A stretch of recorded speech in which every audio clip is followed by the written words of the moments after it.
Hi, it's me, Ingrid INFP, and welcome back to this series that I'm doing now about personality disorders. And I've taken a San Pellegrino that is aranciata because this is taxing on my energy. So we did the cluster A personality disorders. Personality types are not disorders. But these are actually disorders because they cause suffering. You could argue that INFPs, being an INFP causes suffering, but technically it is not a disorder to be an INFP. So, these are diagnostic manual criteria. Okay, the cluster B. This is the most controversial, I think. Okay, so the cluster B have a consistently dysfunctional pattern of dramatic, overly emotional thinking or unpredictable behavior. Okay, and the most common, the most loud out of these, the one that is most likely to come to psychiatry is buttered potato disorder or borderline personality disorder, which is called emotionally unstable personality disorder nowadays. So in Swedish it's called EIPS, emotional unstable personality syndrome. Anyway, what are the criteria of borderline personality disorder? Now we're here.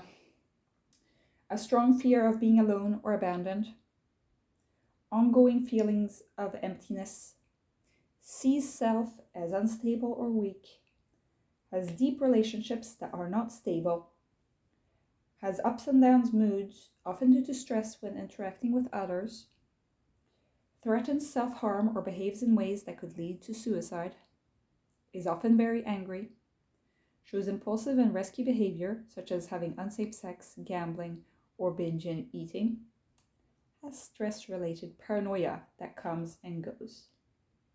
Okay.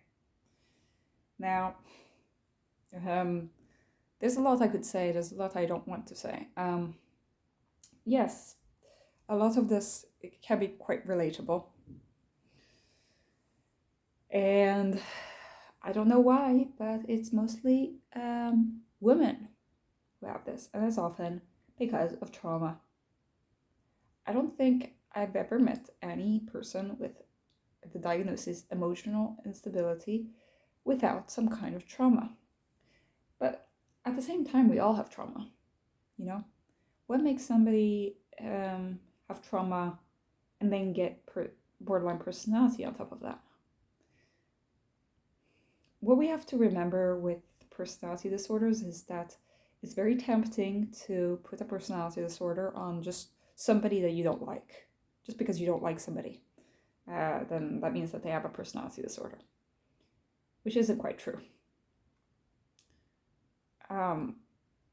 It's pretty tragic what happens. Like, something affected your whole life to such an extent that you cannot function in society, that you cannot interact with other people in a normal way.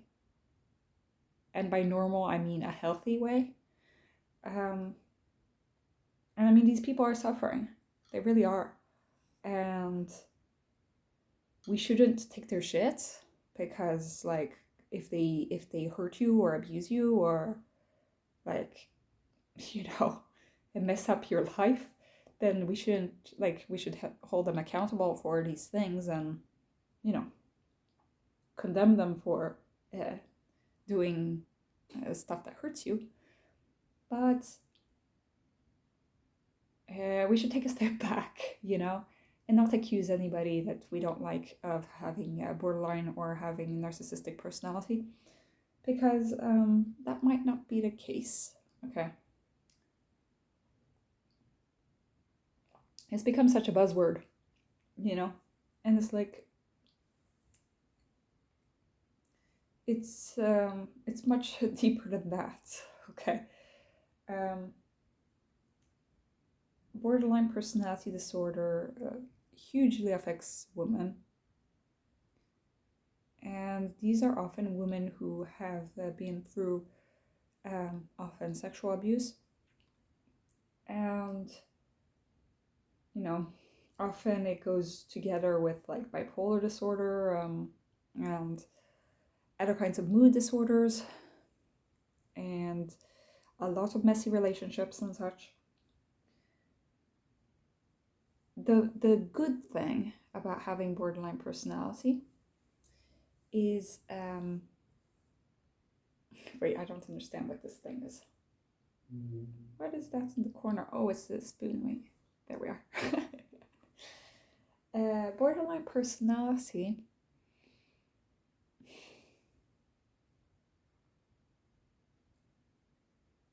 is actually the thing that we can treat the best out of all the personality disorders. The other personality disorders is like most of them don't come to psychiatry, The cluster A personalities, they don't come to psychiatry because they're too suspicious, And the cluster C are too scared. And within the cluster B, narcissists are not going to be going to psychiatry. So borderline are the ones that are going to be seeking attention, seeking help. But that is actually positive, that they're seeking help. Okay? They might be too demonstrative in the seeking of help, and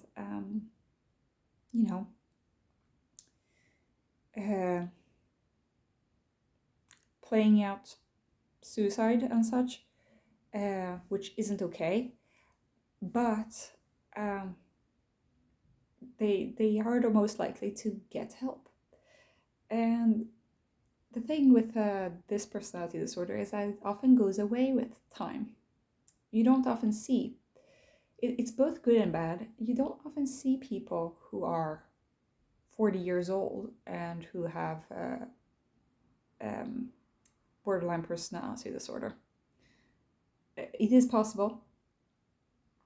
It is possible if they've never sought help.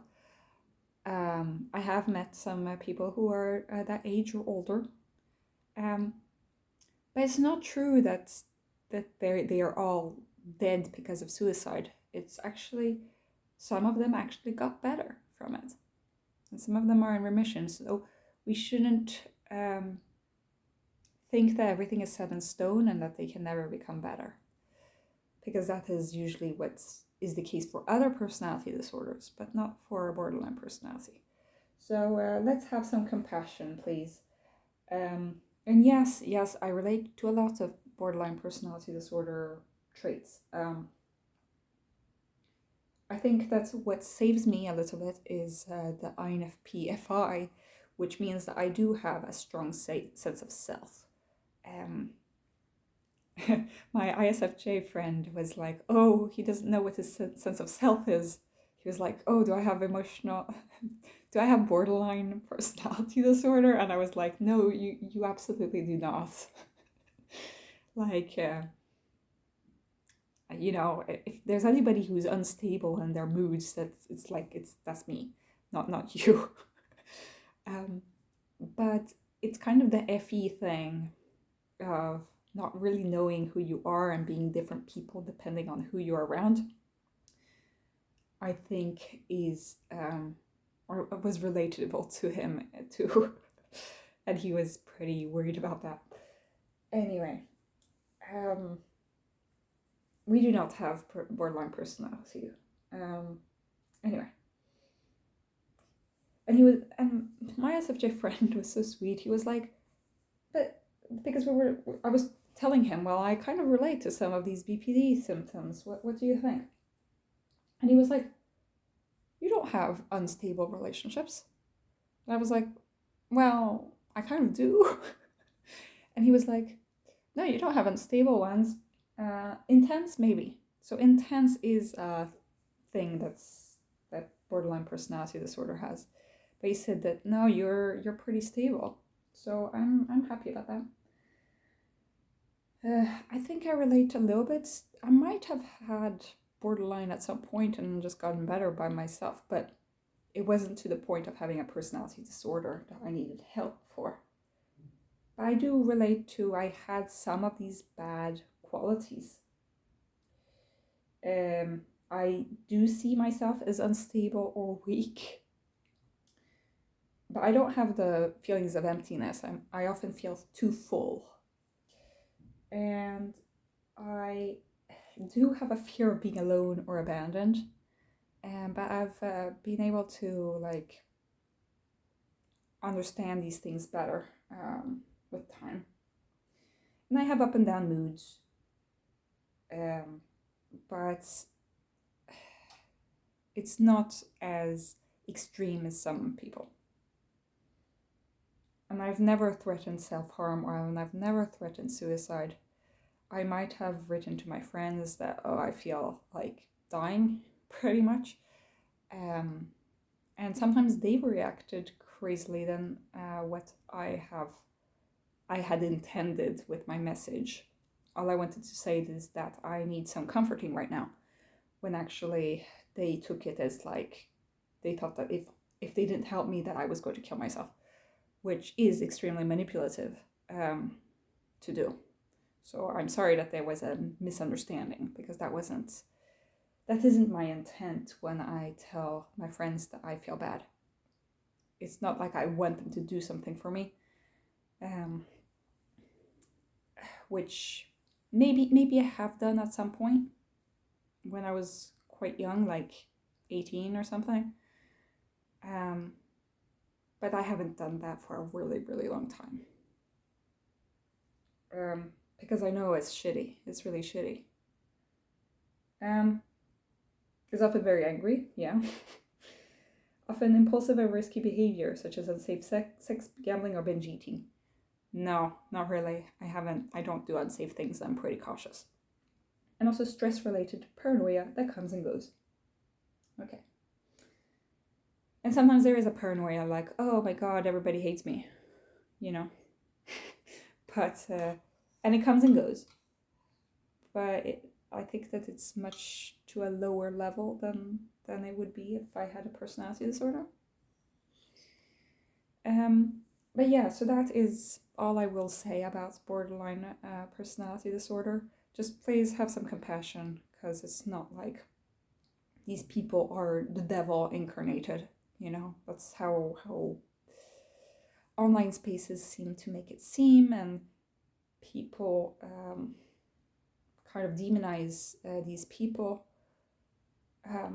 even within psychiatry, you know. It's really like you're branded as this person that is impossible to deal with, basically. And it is pretty hard to deal with a person who has borderline personality disorder. But it's kind of tragic that like a doctor will read a journal and they'll be like, you know, sighing before they've even met the person, you know. I think that if we took better care of each other after a trauma, like if we had better support systems after trauma, then we could avoid all of this suffering, you know. Then there's histrionic personality disorder, which always seeks attention, is overly emotional or dramatic, or stirs up sexual feelings to get attention, speaks dramatically with strong opinions but has few facts or details to back them up, is easily led by others, has shallow emotions that change quickly, is very concerned with physical appearance, thinks relationships with others are closer than they are. Now, this isn't very common, and the psychiatrist that I talked to, he's like seen one person with that diagnosis in all of his years. The thing that can happen is often erotomania, meaning that they will be convinced that they are married to the person next door. And like the person next door like barely talks to them, you know? They don't know about this delusion that this person has. And I don't know if this personality disorder actually exists or if it's just like a kind of schizophrenia delusion. Because basically this is only women. This is only women. Like if this was a man, like they wouldn't call it a personality disorder. I guess that this one is kind of linked to narcissist personality disorder, you could say. It's like the female version, kind of. I don't know.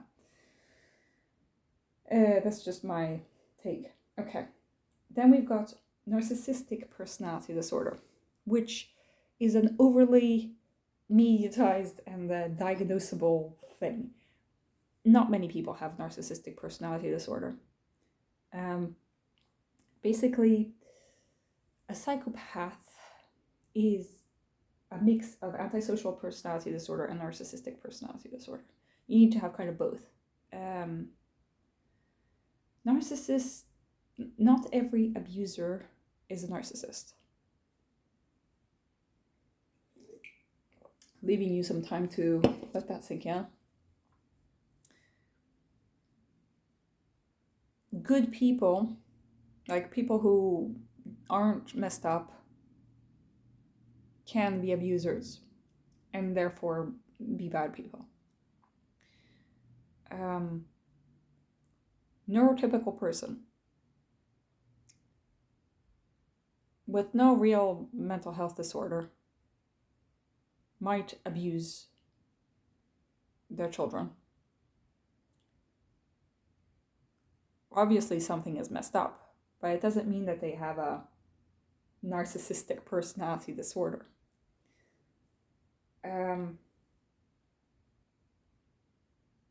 It's kind of difficult because narcissists will not go to healthcare, you know, like they don't have a problem, so why should they go? That is a very common thought. Okay, but narcissistic personality disorder is a very uncommon thing. Has beliefs about being special and more important than others. Has fantasies about power, success, and being attractive to others.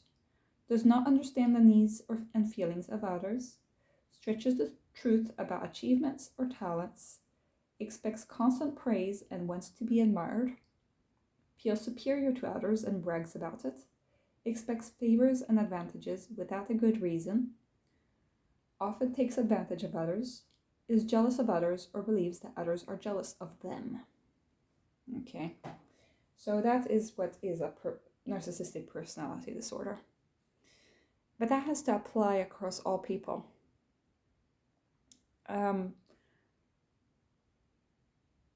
If a person abuses you, that doesn't mean that they are abusing everybody else. Oftentimes, they'd rather like be very nice to other people, and then like they'll hate certain people, you know. And sometimes they might be very affectionate, you know. So it's not black and white. I don't want to say that your abuser is not extremely messed up in their head, you know. Like they are, they're, you know, toxic, you could say, I guess. But it's not that they have a personality disorder, and it doesn't mean that they're actually toxic to everybody. Unfortunately, the world isn't black and white. And I'm not trying to redeem these people or anything. I'm just saying that this is why it is so hard for victims to get justice, because Some people who hurt other people might seem completely normal outside of their home, or outside of where you guys met. Or they might be really good at keeping a facade and be completely destroyed underneath. I don't know. But we have to be careful about putting narcissistic personality disorder, because guess what? There is no treatment. So what's the point? What's the point of diagnosing this person if there's no treatment for it? At the moment, there's no treatment. They're trying to think of different CBT therapies. Often it's because narcissistic personality disorder leads to feelings of confusion, anxiety. Why won't people respect me the way that I think that I should be respected, and having kind of a cognitive dissonance. That's the only way that a person with narcissistic personality would maybe seek help. Otherwise,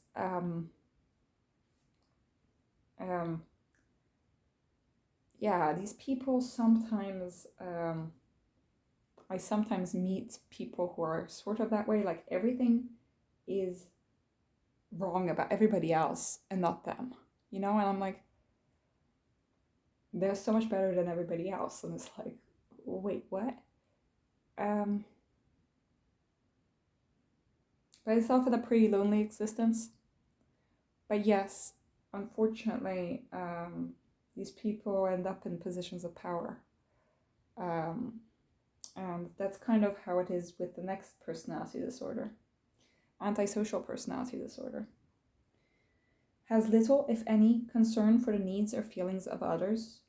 Often lies, steals, uses false names, and cons others. Has repeated run-ins with the law. Often violates the rights of others. Is aggressive and often violent. Has little, if any, concern for personal safety or the safety of others. Behaves impulsively. Is often reckless.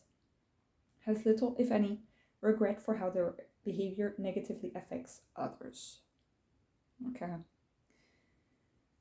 So these people are often found, in the justice system, in jail, often.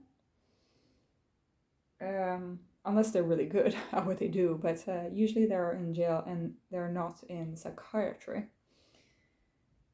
Because they can't be really trusted, They lie, steal, they do all of these things because they don't care about other people, These are the people with no empathy.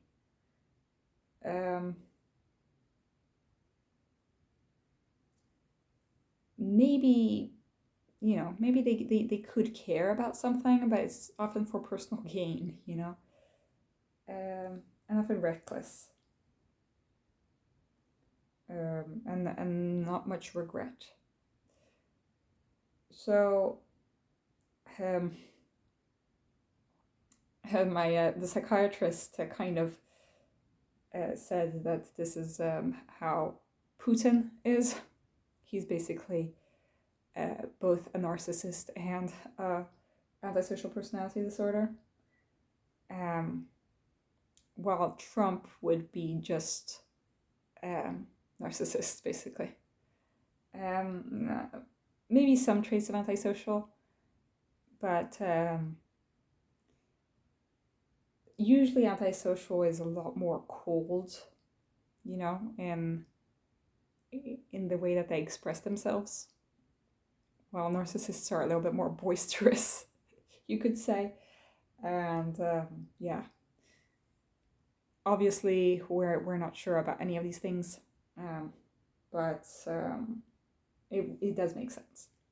Okay, so now we've gotten the cluster B out of the way, which was tiring, because I know how a lot of people relate to either relate or have met somebody with borderline personality disorder, or think that they have met somebody with narcissistic personality disorder.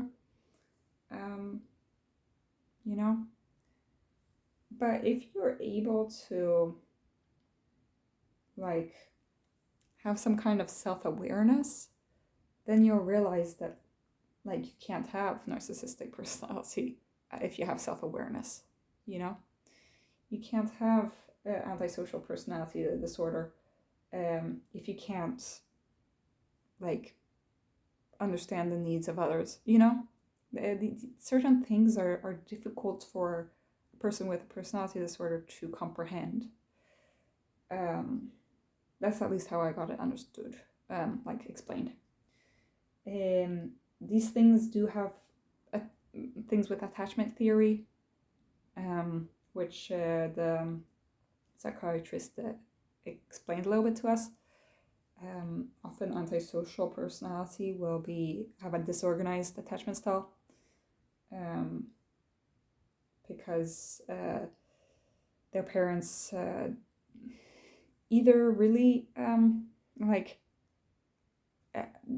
their parents would be unpredictable basically, and so they realized they can only rely on themselves, but at the same time they can't even rely on themselves basically, so they have to find ways to get attention. So yeah, the antisocial and narcissistic are pretty similar in a way, but yeah, you don't really want to get close to those people. And so yeah, borderline personality disorder is common, but it's the personality disorder that's most diagnosed, because these people actually come to healthcare. Well, you know, the other ones don't really come to the healthcare system. So yeah, that's all I had to say on that. We're going to do the cluster C in the next video. Please take care of yourselves. If you think that you might have a personality disorder, like take a deep breath first of all. You know, I think that if you had a personality disorder and you've ever passed through the gone to the psychiatry ward, then you would have gotten the diagnosis already. I mean, you know, if it's a bad case, you know, if you're a mild case, like maybe it doesn't actually like affect you that much, you know, maybe it's just something that you need to work on and that you can get better at. But it's not a death sentence.